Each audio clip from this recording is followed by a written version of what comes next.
5 things are important. I'll talk about them, I'll just name them, and then I'll go through them one at a time. Number 1 is be fair. Number 2 is put it in writing. Number 3 is give people equal opportunity, especially when you don't feel like it. Number 4 is practice due process, and the last one is stay up to date. Number 1, be fair.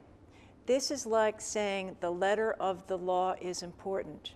If I'm going to hold one staff member to the requirement that she be here on time every day, and I'm letting this other staff member slide in whenever she needs to because she's got babysitting problems, that's not being consistent. And teacher A can sue me because I'm not treating the other teacher the same.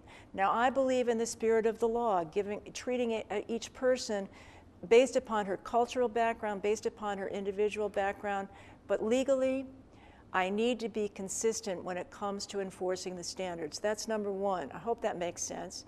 Number 2 is put it in writing.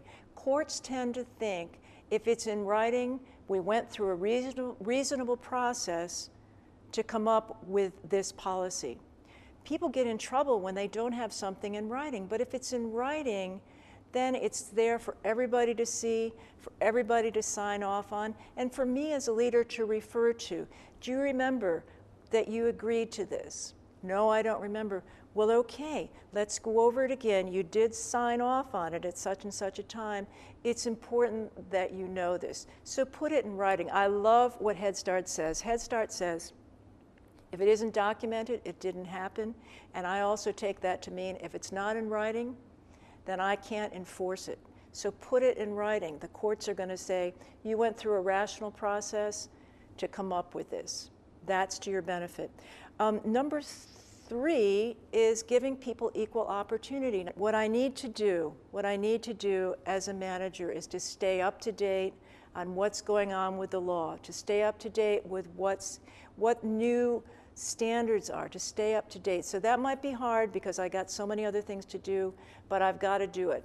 Due process is something that is so much in us that we believe it and we get passionate about it. So what is due process? It means, number 1, if I'm going to make a change, I have to give you notice of what the change is. I've got to tell you, I've got to let you know, because your expectations are going to have to change. And number 2, I need to give you a right to talk about it. That's called a right to a hearing. You hear people say, you never told me about that. How come I never had a chance to talk about that? That isn't fair. Here's the truth. Due process is a standard of fairness because we tell people what's going to change, and then we invite them into the process to talk about it. Now, this doesn't mean that when they tell us what they think that we're going to change everything to please them. Due process doesn't mean that.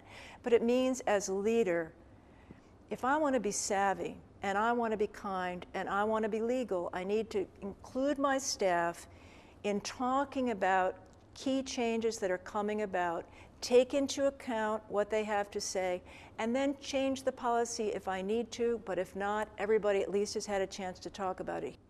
You don't have to be perfect. That's not what the law requires. The law requires us to be reasonable.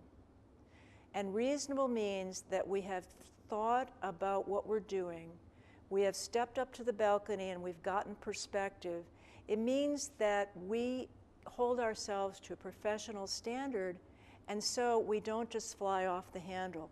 If I fly off the handle, I need to step back, make an amend, make an apology, and get right back into being professional, because legally, courts require me to be a reasonable person.